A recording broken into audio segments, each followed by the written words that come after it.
اعوذ باللہ من الشیطان اللعین الرجیم بسم اللہ الرحمن الرحیم۔ ناظرین و سامعین، السلام علیکم ورحمۃ اللہ وبرکاتہ۔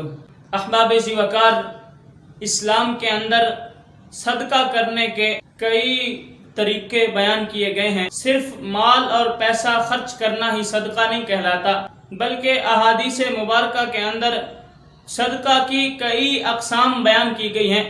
جس طرح کہ محبوب کریم علیہ السلام نے ارشاد فرمایا کہ سبحان اللہ کہنا بھی صدقہ ہے، اللہ اکبر پڑھنا بھی صدقہ ہے، الحمدللہ پڑھنا بھی صدقہ ہے، لا الہ الا اللہ کہنا بھی صدقہ ہے، کسی شخص کو کسی اچھی بات کا حکم دے دینا یہ بھی صدقہ ہے، کسی بری چیز سے روک دینا یہ بھی صدقہ ہے۔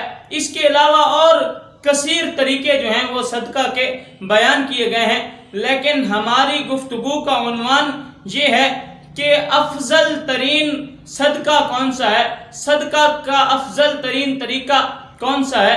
تو تفسیر در منصور کے اندر یہ روایت موجود ہے، اور امام سیوطی علیہ الرحمہ نے الجامع الصغیر کے اندر اس کو نقل فرمایا۔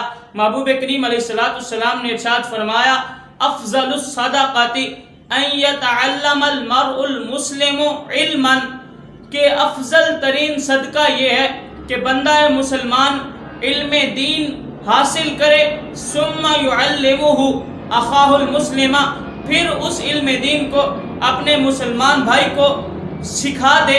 تو احباب ذی وقار پتہ چلا علم دین حاصل کرنا اور پھر اس علم دین کو آگے اپنے مسلمان بھائی تک پہنچانا یہ افضل ترین صدقہ ہے۔ تو احباب ذی وقار اس لیے خود بھی علم دین سیکھیں، اپنی اولادوں کو بھی اس راستے پر لگائیں اور اپنی اولادوں کو بھی علم دین سکھائیں۔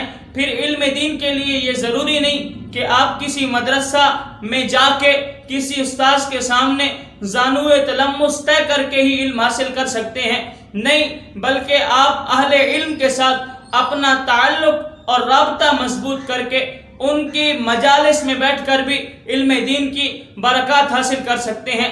اس کے علاوہ اگر آپ کے پاس ٹائم نہیں ہے تو جو احباب علم دین حاصل کر رہے ہیں آپ ان کی خدمت کر کے علم دین کی برکات جو ہیں وہ حاصل کر سکتے ہیں۔ دعا ہے اللہ رب العزت ہمیں سمجھنے کی اور عمل کی توفیق عطا فرمائے اور ہم سب کو علم نافع عطا فرمائے۔ وآخر دعوانا الحمدللہ رب العالمین۔